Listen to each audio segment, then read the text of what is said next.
Vamos dar sequência à nossa série de mensagens. Estamos no livro de Efésios. Estamos fazendo o livro de Efésios como a gente dizia antigamente, né?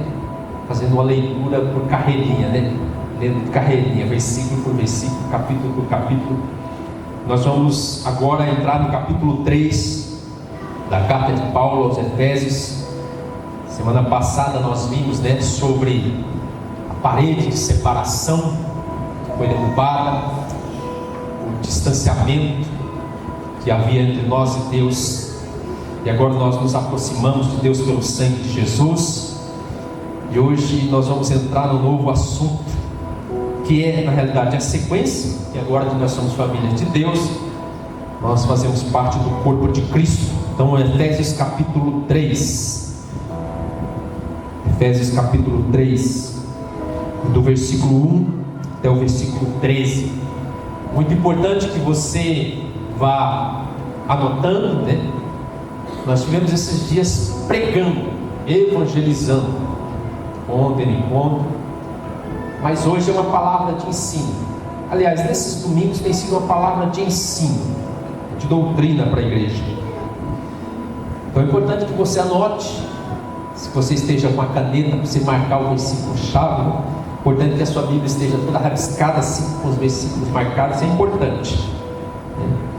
Então Efésios capítulo 3 até o verso de número 13, a palavra de Deus diz assim: por esta causa eu, Paulo, sou prisioneiro de Cristo Jesus, por amor de vós, gentios.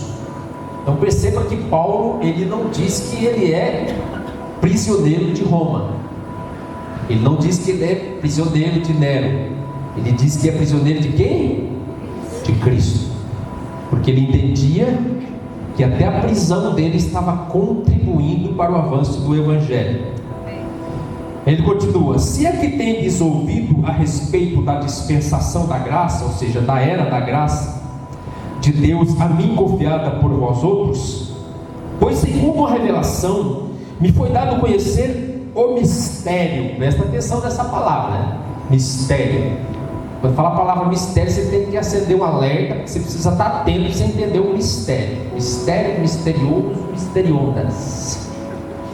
Então, mistério, conforme escrevi há pouco, resumidamente, pelo que, quando ledes, podeis compreender o meu discernimento do mistério de Cristo, o qual em outra geração não foi dado a conhecer aos filhos dos homens, como foi feito agora, foi revelado aos seus santos apóstolos e profetas no Espírito. Espírito aqui é o Espírito Santo, a saber que os gentios são co-herdeiros, membros do mesmo corpo e coparticipantes da promessa em Cristo Jesus, por meio do Evangelho, do qual fui constituído ministro conforme o dom da graça de Deus a mim concedido segundo a força operante do seu poder.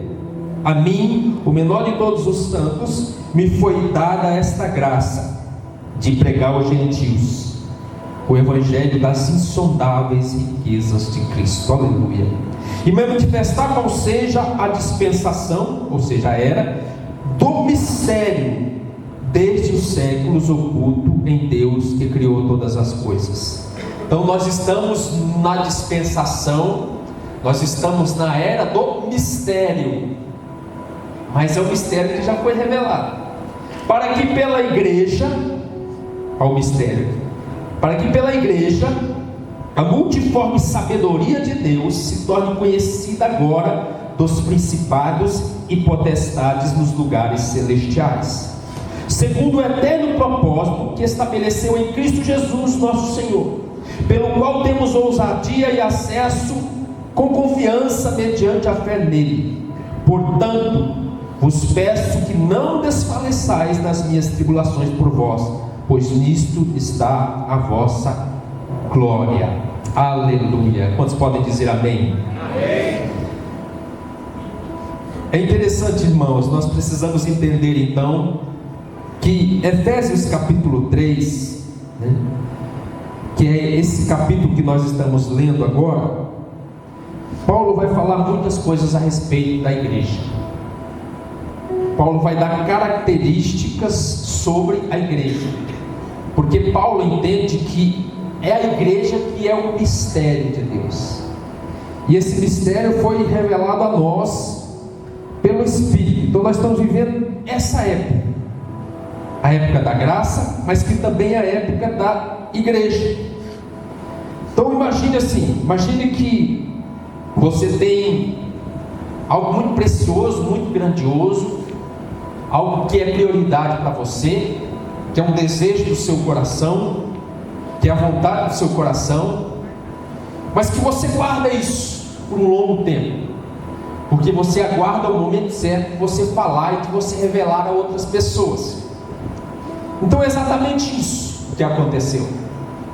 Esse mistério que Deus escondeu, a Bíblia diz, dos antigos, que a igreja foi revelada agora, na vinda de Jesus, ou seja, nesses últimos 2000 anos.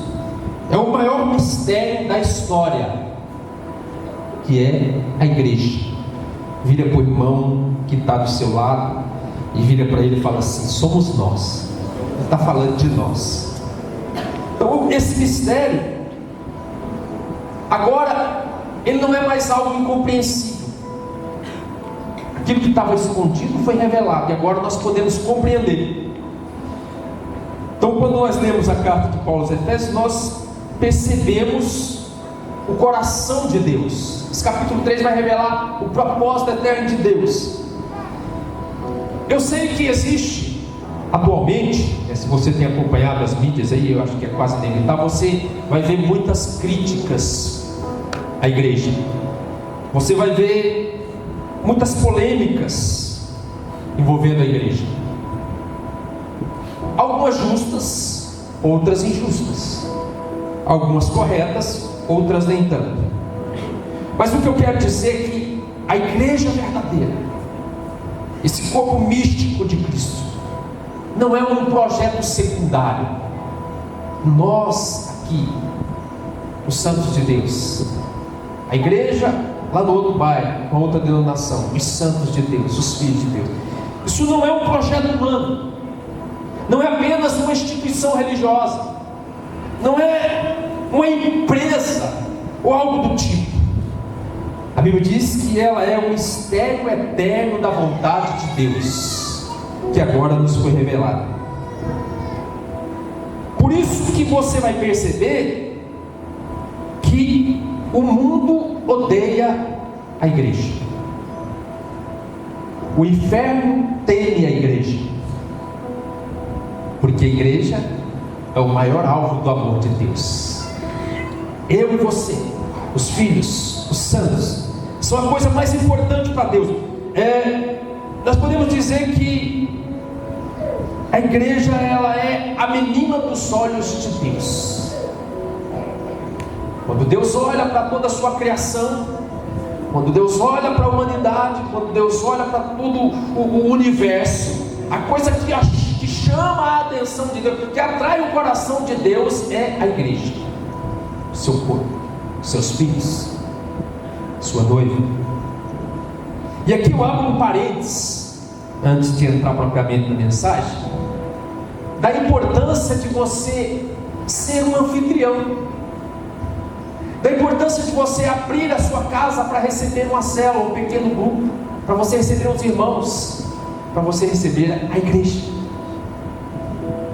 É um ministério importantíssimo, o ministério do anfitrião, porque ele abre o seu coração e abre a sua casa para receber a coisa que Deus mais ama: os irmãos, a igreja.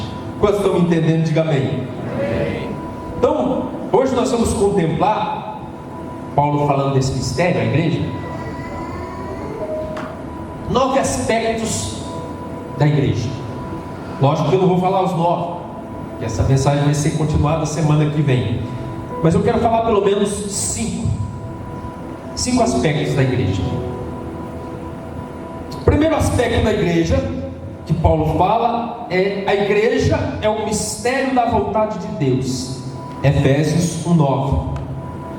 Efésios 1:9, Paulo vai dizer que a igreja é O mistério da vontade de Deus diz assim: desvendando-nos o mistério da sua vontade, segundo o beneplácito que propusera em Cristo.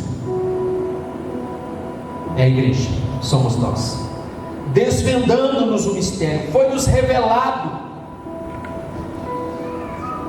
Por que nos foi nos revelado? Porque anteriormente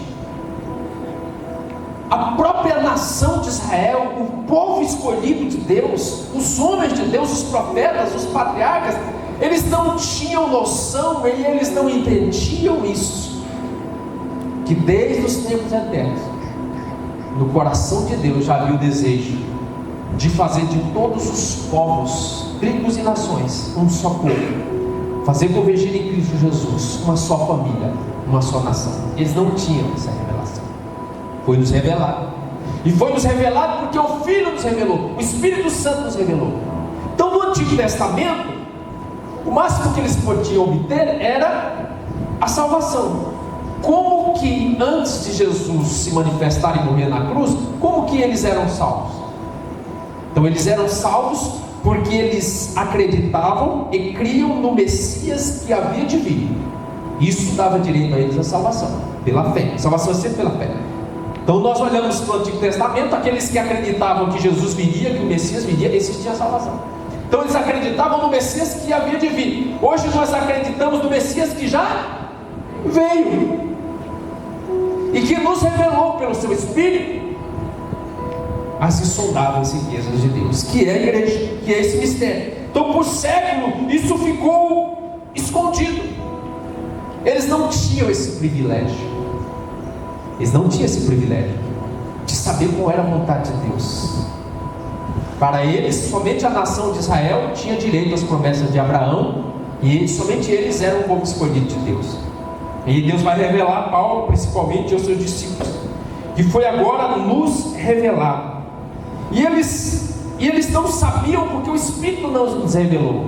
Então 1 Coríntios capítulo 2, 1 Coríntios capítulo 2, Paulo vai falar um pouco sobre isso. Por que eles não conseguiam entender?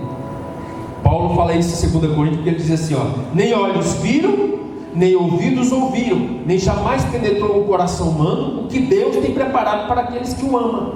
Mas Deus nos revelou pelo Espírito a sua igreja. Então o Senhor nos revelou, e isso é precioso demais. O mistério não é apenas a salvação, não é apenas a salvação da humanidade. O mistério é Cristo habitando dentro de nós. Paulo escrevendo aos Colossenses no capítulo 1, verso 27, ele afirma: Cristo em vós é a esperança da glória. Cristo em vós é o propósito eterno de Deus.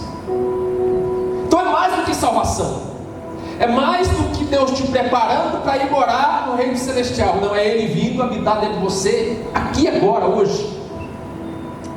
Não é um poder impessoal, não é uma energia espiritual, é uma pessoa. É uma pessoa. Conforme nós cantamos. Então, quando nós muitas vezes pedimos coisas para Deus, Deus nos dá algo que é muito maior e muito melhor. Deus nos dá quem? A sua presença, a presença do Espírito Santo, o próprio Jesus. Doce presença, constante presença, que não vai embora, que vem, que fica e que mora. Aleluia, aleluia, aleluia. Veja que no Antigo Testamento, quando eles não tinham revelação do mistério da igreja, a presença de Deus, o Espírito de Deus, ele vinha sobre alguns homens, e ele se manifestava sobre os profetas, sobre os patriarcas, mas momentaneamente o Espírito se retirava. Mas hoje não. Hoje não. Hoje o Espírito vem, hoje o Espírito fica, e hoje o Espírito mora, ele habita. Você foi selado, conforme nós lemos. Ele habita e ele não te deixa. E ele está está constantemente contigo, aleluia, aleluia, porque se não fosse o Espírito, irmão, a gente não aguentava a caminhada, os desafios, as lutas. E Ele vindo habitar dentro de nós para nos capacitar a permanecer na caminhada da fé. Então Deus nos dá Cristo, essa presença gloriosa, presença que nos dá força, presença que nos dá direção, que nos mostra o caminho. Então a maneira de Deus não é uma fórmula, a maneira de Deus é uma pessoa habitando dentro de nós, aleluia. E essa verdade, ela não pode ser apenas uma doutrina, um conceito dentro de nós, ela tem que ser vivenciada na prática no dia a dia. Quando você se levanta cedo, você sabe, não, eu não estou sozinho, a força não provém de mim, não é na minha direção, mas é o próprio Cristo que habita dentro de mim, que me conduz e que me dá força, aleluia. Então esse é um grande mistério, conforme nós cantamos aqui. Por que é um mistério? Porque como algo tão grande, tão poderoso, tão majestoso, tão glorioso, alguém que é maior do que todo o universo, pode habitar dentro do espírito humano, dentro do coração humano. É um mistério que nós não sabemos, mas que nós precisamos o quê? Desfrutar. Precisamos desfrutar. Por isso que talvez você tenha vivido algumas experiências, no sentido de que muitas vezes você não entende por que algumas pessoas deliberadamente, sem motivo, não vão com a sua cara. As pessoas usam um termo, né? O santo dele não bateu com o meu santo, né? Exatamente. Então por que nós somos simpáticos uns aos outros? Por que nós somos receptivos, amorosos, compreensíveis, tolerantes uns com os outros? É porque o santo que está em você é o mesmo santo que habita em mim. Então o meu santo bate com o seu santo, amém? Amém. Mas no mundo espiritual, aqueles que não têm a Cristo, aqueles que são ímpios, e que estão presos pelo maligno, deliberadamente eles vão perseguir você, eles vão odiar você, porque as trevas odeiam a luz que habita dentro de você. E não leve isso para o lado pessoal. Entenda o mundo espiritual. Nós seremos perseguidos. A verdadeira igreja será odiada. A verdadeira igreja não será aplaudida, não receberá muitos likes nas redes sociais. Não, pelo contrário. Por quê? Porque as trevas nunca são receptivas à luz que habita dentro de você. E quando isso acontecer, se alegre, a Bíblia diz, Mateus capítulo 5. Se alegre quando o mundo odiar você. Se alegre quando o mundo perseguir você. Se alegre quando o santo dele não bater com o seu, porque não tem nada a ver mesmo, aleluia. Amém. Porque nós somos outro povo. Nós somos a igreja, o mistério de Deus, amém? Amém. Um outro aspecto da igreja que Paulo vai mencionar é que nós somos o corpo de Cristo. Efésios 1:22. Nós somos o corpo de Cristo. Versículo 22 do capítulo 1, Efésios 1:22. Deixa eu voltar aqui.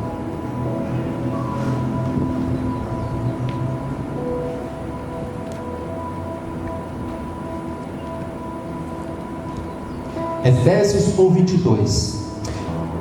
E pôs todas as coisas debaixo dos pés, para ser ele o cabeça sobre todas as coisas, judeu a igreja, o qual é o seu corpo, a plenitude daquele que a tudo enche em todas as coisas. Então a igreja é o corpo de Cristo. Então o corpo é o que me expressa, é o meu corpo que me possibilita me expressar. Gestos, comunicação não verbal. Então Cristo se manifesta hoje, Cristo se expressa, Cristo se comunica com a humanidade, com o mundo, através da igreja, porque somos nós, o corpo de Cristo, que expressa Cristo, que revela Cristo e que comunica Cristo, seja no lugar onde você estiver, seja numa organização institucionalizada, ou seja, no momento informal, na sua família, na sua célula. Nós somos o corpo de Cristo, que está expressando, que está comunicando, que está mostrando Cristo. ao mundo, porque é para isso que o corpo serve. Por isso que eu sozinho, isoladamente, e embora a Bíblia diga que eu seja templo do Espírito Santo, mas sozinho eu não consigo expressar a Cristo, eu não consigo comunicar a Cristo, sozinho eu não consigo ser corpo de Cristo. Quantos estão me entendendo, amém? Por isso que é muito ruim, muito perigoso aqueles que se isolam do corpo, porque membro fora do corpo é um membro decapitado, ele vai morrer, ele vai apodrecer. Então esse corpo místico, a igreja invisível, somos nós. Só que nós somos um corpo perfeito, mas que precisa ser aperfeiçoado. Por isso que constantemente nós precisamos estar crescendo. É como um bebê que nasce e que, embora ele tenha boca, ele não consegue falar claramente, e que, embora ele tenha os pés, não consegue se locomover perfeitamente. Então, como corpo, nós somos perfeitos por ser o corpo de Cristo, mas nós precisamos crescer, avançar e amadurecer para sermos expressão completa do corpo de Cristo. Quantos estão me entendendo? Amém? Então, a igreja possui essas características como corpo. É que todo membro é indispensável. Não existe no meu corpo algo que eu possa tirar e que depois eu não vou sentir falta. Tudo que está no seu corpo está aí por um propósito, por um desígnio, e ele está aí porque é importante. Foi assim que Deus estabeleceu também com a igreja. Todos são importantes na igreja, todos. Olha do lado e perceba se você sente falta de algum irmão que talvez não foi na última célula, que talvez não esteve no último culto, ou que faz algum tempo que você não percebe a presença dele. Ele é membro do corpo, ele é membro do corpo, e ele faz falta. Um dos nossos trabalhos como pastor, eu não sei se vocês percebem, a gente fica olhando para a igreja.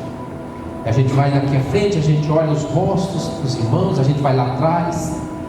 Aí a gente fica se comunicando durante a semana, eu com o pastor Ricardo, os discipuladores, os líderes. Irmão, aquele irmão estava de manhã ou estava à noite? A gente fica investigando para saber. Faltou, o que está acontecendo? Está bem? Está com algum problema? Tem alguma situação? Qual o motivo que faltou? É membro, é importante, não pode ser isolado do corpo. E esse é o sentimento que nós precisamos ter entre nós. Que cada irmão é importante, ainda que tenha problemas, ainda que tenha lutas, e ainda que seja fraco na fé, diz a Bíblia. Ele é importante. Todos os membros são importantes. Como corpo também, a Bíblia diz que todos os membros devem funcionar.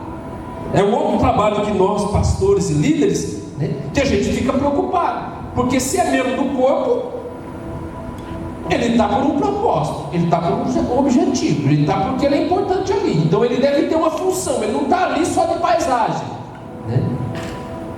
ele não está ali só para embelezar, ou para deixar mais feio, dependendo da situação. Não, ele está ali por um propósito, ele deve funcionar. Então é um outro trabalho que nós, como pastores e líderes, temos, é fazer com que cada membro do corpo funcione. Por isso que o pastor fica pegando o pé, para você não ficar aqui só como paisagem e aqui só consumir alguma coisa. Não, irmão, você precisa pôr a mão no arado, vai ajudar a gente. Por isso que o líder fica pegando o pé. E se é um bom líder, ele vai fazer com que todos os membros da célula funcionem. Um vai levar o lanche, o outro vai convidar, o outro vai dar carona, o outro vai cuidar das crianças. Todo o corpo em funcionamento. Amém, irmãos? Amém. Porque somos corpo, diz a palavra de Deus. Então a igreja não é uma plateia, não é um teatro, não é um clube, não é uma organização morta. Não, a igreja é um organismo vivo, porque é um corpo em funcionamento. Aleluia, amém? Porque tudo que está funcionando é sinal que tem vida. Tudo que está funcionando é sinal que tem sangue circulando. Então o corpo funcionando indica que a vida de Deus, que o Espírito de Deus está fluindo entre nós. Amém, irmãos? A Bíblia diz também que como corpo, os membros cuidam uns dos outros. Os membros se ajudam mutuamente. Por isso que a Bíblia diz que quando um sofre, o outro sofre também.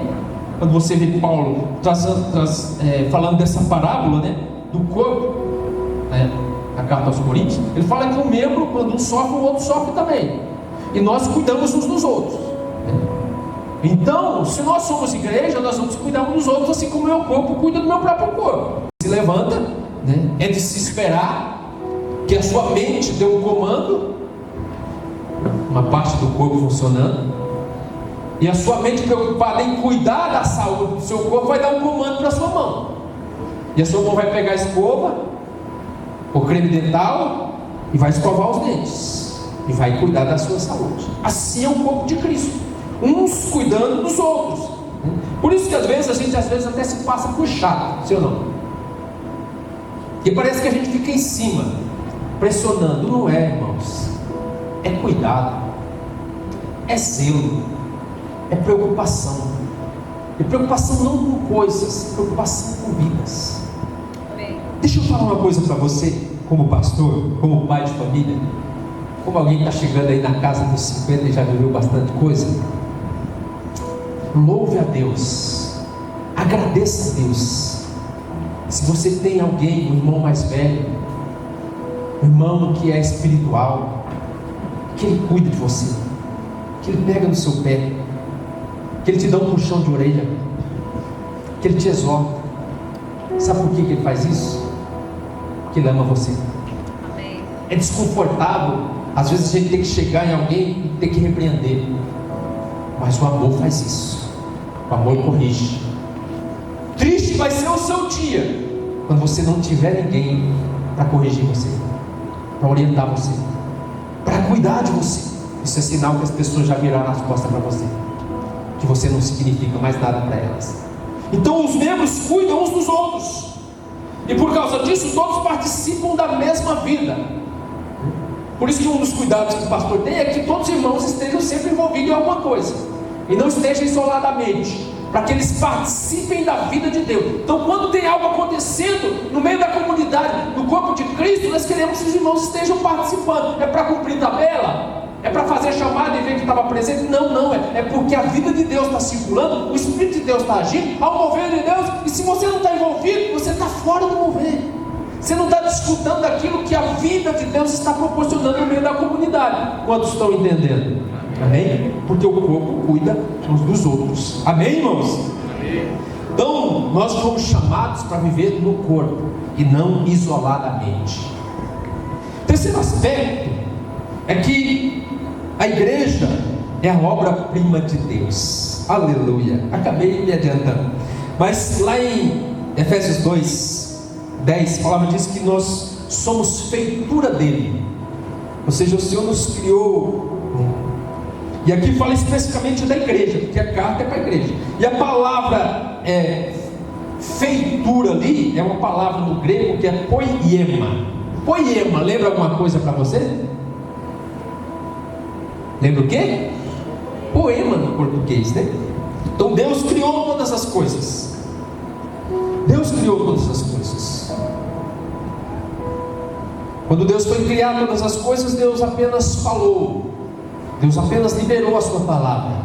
Mas a Bíblia diz que quando Deus foi criar o homem, Deus o fez com as suas próprias mãos. Deus tocou no barro, e do barro moldou e formou o homem. Isso indica que Deus tem maior proximidade, intimidade e contato com o homem do que com as demais coisas. Isso mostra que o homem é a obra-prima da criação de Deus. Quando eu falo homem aqui, eu estou generalizando, tá? Homem, mulher, crianças, a humanidade. E Deus o criou porque é a obra-prima de Deus. E quando Deus cria o homem no propósito eterno de Deus, na vontade que estava escondida, qual que era a vontade de Deus? Por que Deus criou o homem com a mão e não fez todas as coisas com a mão? Porque quando Deus criou o homem, Deus estava criando sua própria habitação. Deus estava criando a sua casa, a sua morada. Então Deus precisava fazer do seu jeito, do seu modo, com as suas ideias, com cada detalhe. Deus pensou em cada detalhe, porque Deus estava moldando o homem, falando assim: um dia eu vou morar aqui, eu vou habitar aqui para sempre. Aleluia, aleluia. Deus está pensando na igreja, nos remidos, nos santificados, nos comprados pelo sangue de Jesus. Então Deus criou a igreja. Então nós somos o quê? A obra-prima. Veja, todo grande artista, ele cria muitas coisas, sim ou não? Mas todo grande artista, ele tem uma obra que o identifica, que o revela, que o faz famoso. É a obra que ele mais ama, é a obra mais importante, é a menina dos olhos. É a igreja, é você. Somos nós como igreja. A igreja é a coisa mais preciosa aos olhos de Deus. Por isso que somente a igreja, nesse contexto, é chamado de a obra-prima de Deus. Mas lembra, logicamente, que é uma obra que ainda está em construção. Nós estamos sendo aperfeiçoados dia após dia. A Bíblia diz que a vida do justo, a vida da igreja, é como o dia, vai brilhando, brilhando, glória em glória, até chegar o dia que vai ser dia perfeito. Assim é a nossa vida. Cada dia o Senhor está nos edificando, a cada dia o Senhor está nos construindo, a cada dia o Senhor está nos moldando, a cada dia o Senhor está nos transformando. Cada vez que você é exposto à palavra, cada vez que você está na presença de Deus, Deus vai moldando, Deus vai construindo, Deus vai tirando coisas, Deus vai limpando, e Deus vai acrescentando coisas na nossa vida. Amém, irmãos? Como uma construção. Então hoje talvez você ainda não seja uma casa perfeita. Talvez você olhe e fale assim: ah, mas não parece que eu sou a obra-prima de Deus. Talvez quando você olha no espelho e fale assim: não parece que eu sou a obra-prima de Deus. Mas você está em construção, espiritualmente sendo edificado. Hoje, aleluia, hoje nós olhamos para a igreja de Jesus e nós vemos muitos defeitos e muitas falhas, sim ou não? Sim, é uma obra em construção. Quando você vai na construção, talvez você ainda não viu a planta como Deus viu, você não viu o croquis, a obra concluída. Aí você chega na construção, aí você vê lá um material jogado, aí você vê lá um monte de tijolo ali, uma areia ali, né, um material jogado, você fala: que bagunça. Mas você está sendo edificado, você está sendo construído dia a dia. E a Bíblia diz que vai chegar o dia que Jesus vai apresentar-nos a igreja gloriosa como a sua noiva diante de todo o universo. Aleluia, será um dia glorioso, irmãos. Ai, irmão, a gente não tem noção do que é o céu. A gente não tem noção do que é a eternidade. A gente não tem noção ainda, clareza, do que nos espera. Aleluia, porque são coisas gloriosas. Porque a Bíblia diz que vai chegar o dia em que o Senhor vai apresentar a igreja, a sua noiva. E a Bíblia diz que naquele dia a noiva será sem ruga e sem mácula, perfeita. Aleluia, aleluia. Vai chegar um dia que você vai ser perfeito, assim como Jesus é. Nós teremos o nosso corpo glorificado. E todo sofrimento e dor que você sente hoje, não vai sentir mais, porque nós seremos perfeitos. Hoje, escute, hoje a igreja é talvez a coisa mais desprezível na sociedade, no mundo. Ah, você é crente? Ah, não vira não esse negócio. Religião? Ah, você é pastor? Ah, você não faz muita coisa não. A igreja? Ah, nós precisamos, não precisa de religião na sociedade, não precisa de igreja. Mas naquele dia, toda a humanidade, anjos e demônios, vão olhar para nós e vão falar assim: como é linda, como é perfeita, como é gloriosa a noiva do Cordeiro. Aleluia, a obra-prima da criação, a igreja de Jesus. Aleluia. Vira para o irmão do lado e fala assim: um dia você vai ser a obra-prima da criação de Deus, perfeito, glorioso, lindo. Talvez você não é lindo hoje, mas você vai ser lindo. Aleluia. Brincadeira. Oh, irmãos, é profundo, né? Um outro aspecto que a Bíblia diz, quarto aspecto que Paulo fala: a igreja é o novo homem. É o novo homem. Por que novo homem? Porque o velho homem Aqueles que foram gerados na natureza de Adão estavam caídos, eram inimigos de Deus. Ministrei isso ontem. Afastados, filhos da ira, totalmente deformados, longe de Deus, destituídos da glória de Deus. E agora Deus cria novamente o homem. Efésios 2,15 vai falar sobre isso. É uma nova criação, criados em Cristo Jesus para a novidade de vida. Então era assim: antes você era alma vivente, porque você caiu, você era uma alma que tinha vida, condenada ao inferno. Fomos criados pelo Espírito Santo, no nosso espírito, regenerados pela morte de Cristo. Agora nós somos uma outra raça. A Bíblia diz que é uma outra espécie de espírito vivificante. Então antes era alma que vivia apenas. Não, hoje você é um espírito vivificante, que vive eternamente, e que de você foi vida espiritual. Aleluia. Na realidade só existem essas duas raças, né, irmãos? Alma vivente e espírito vivificante. O homem caído e o homem regenerado. Nós fomos por Deus agora, e estamos sendo por Deus transformados na nossa alma para glorificar a Deus. Então a igreja não tem apenas a vida de Cristo, e ela tem Cristo habitando dentro dela. É Cristo residindo em nós. Então agora, como nós somos nova criação, não existe mais diferença de raça. Antes, como que era classificado? Nós já lemos várias vezes aqui no livro de Efésios, os irmãos que pregaram, né? A distinção entre judeus e gentios, aqueles que eram a nação escolhida por Deus e aqueles que não eram de Deus. Agora existe essa distinção, irmãos? Não, porque a Bíblia diz, mensagem passada, que de um povo foi, que de muitos povos foi feito um único povo. Quem que é esse povo? A igreja de Jesus Cristo. Então não importa se é judeu, não importa se é gentil, não importa se é americano, não importa se é português, se é filho de Deus, se crê em Jesus Cristo e o recebeu, somos todos um único povo, uma única nação, uma única igreja. Aleluia. De muitos ele fez um povo. Então não há distinção. E essa distinção é maravilhosa, irmãos. E essa distinção é maravilhosa e é poderosa. Sabe por quê? Porque a igreja de Jesus Cristo, a comunidade dos santos, é o único lugar aonde o patrão se senta para ouvir o empregado. Já parou disso? É onde o pai senta para ouvir o filho. É onde o maior senta para ouvir o menor. Por quê? Porque não há distinção entre nós. Somos todos irmãos em Cristo. Então não há distinção de raça, não há distinção de cultura, não há distinção intelectual.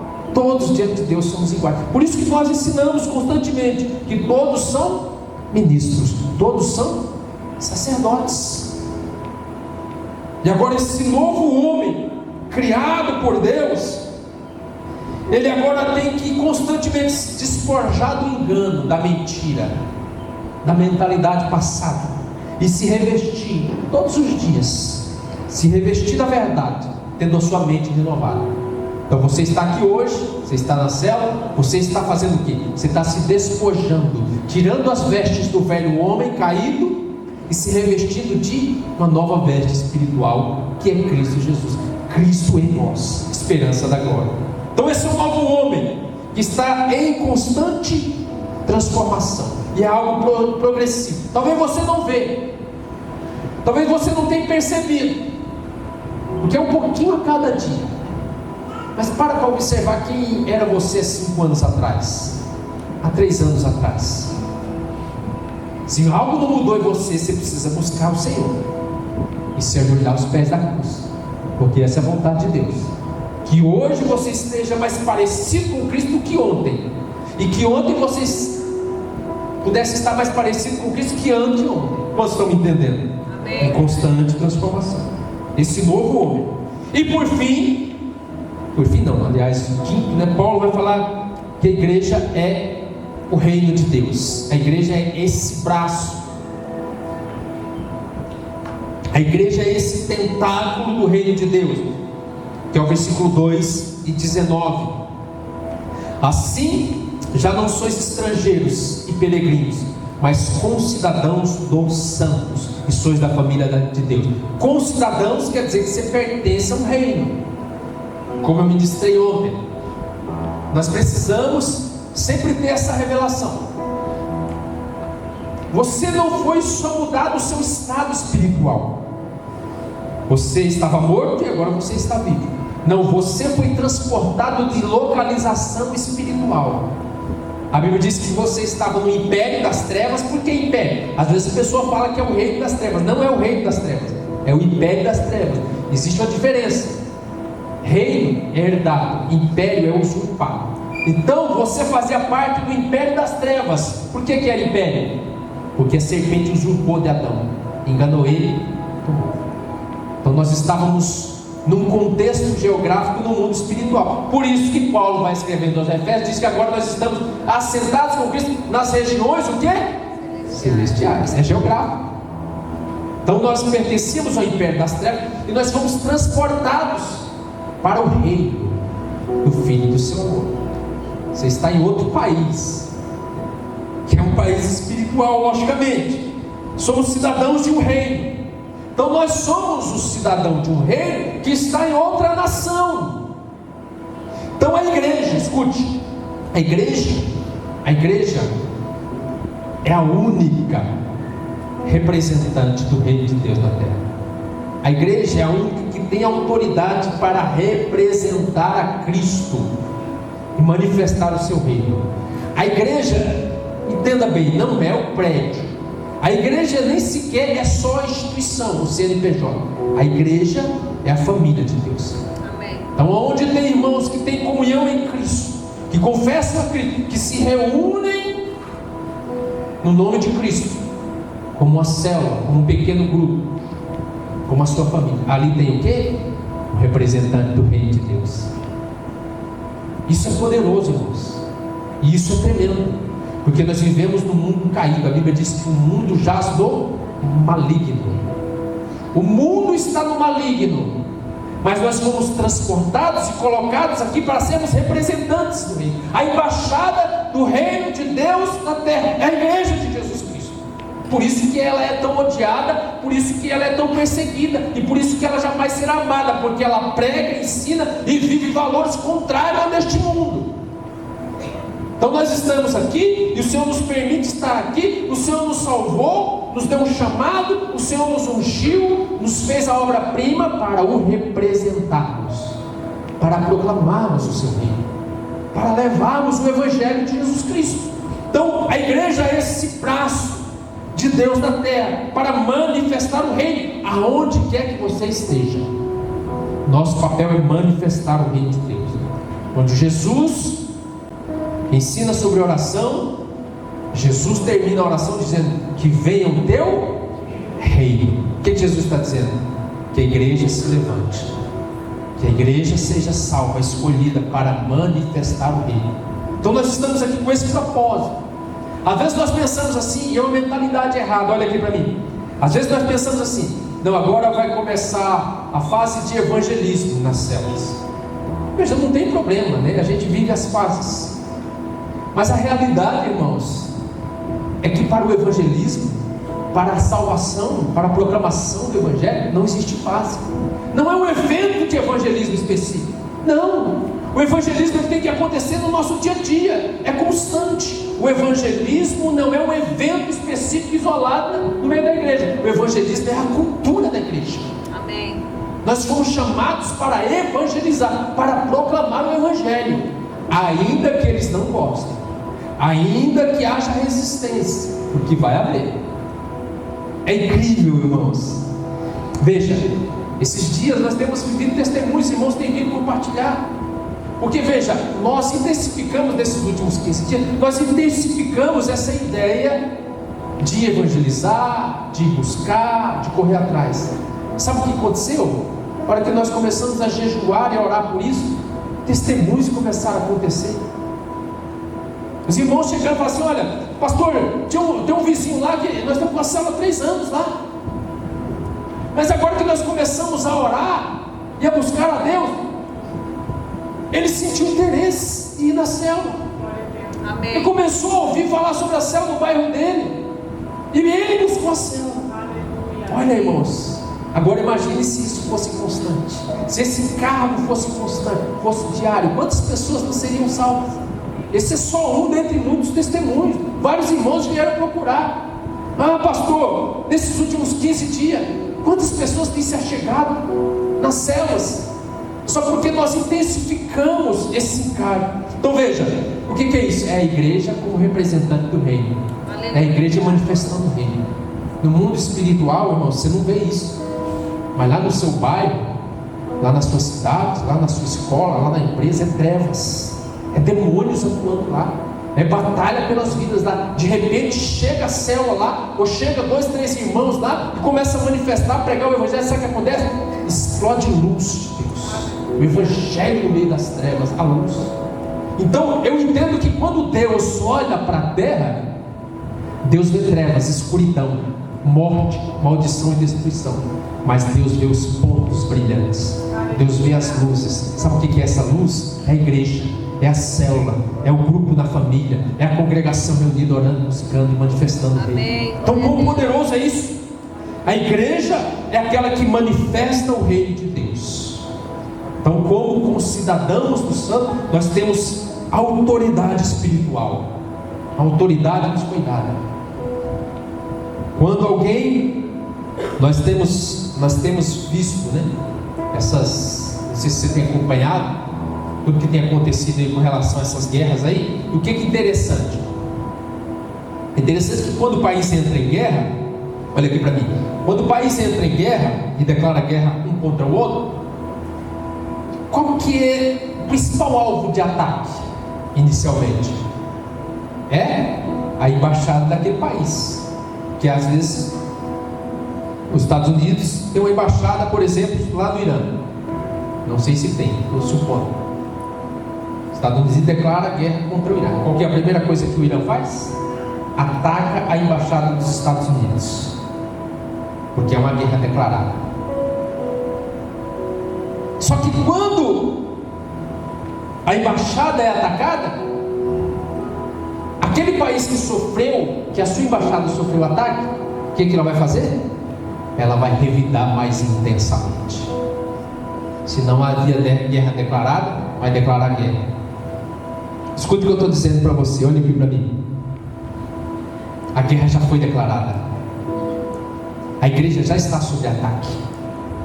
Mas lembra de uma coisa: os recursos não vêm de nós. E nós temos um rei. E nós temos um general de guerra, Jeová Sabaoth, aquele que nunca perdeu uma batalha. Amém. E Ele é por nós. E por isso que a nossa vitória como igreja é garantida. Aleluia. Quero que você se coloque de pé. Aleluia. Oh Deus poderoso. Já estou encerrando.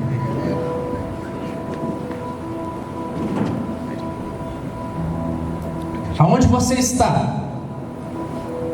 A igreja está. Olha aqui para mim. Aonde você está? A igreja está. Aonde você põe a mão, a igreja põe a mão. Aonde você abre a sua boca e proclama, a igreja proclama. É a embaixada do reino de Deus. E sabe o que é melhor? Aonde a igreja está, o general está com ela. Por isso a nossa vitória é garantida. A igreja será vitoriosa, não se engane. Aleluia. A igreja será a única vitoriosa. O mundo vai viver em guerras, vai haver destruição, é bíblico, está tudo escrito. Não vai sobrar quase nada. Mas tem uma coisa que vai se levantar vitoriosa no meio de tudo isso. Chama-se a igreja do Senhor Jesus Cristo. Aleluia. Pode aplaudir o Senhor. Aleluia. Aleluia. Aleluia. Eu quero que você saia daqui com essa convicção hoje, como igreja.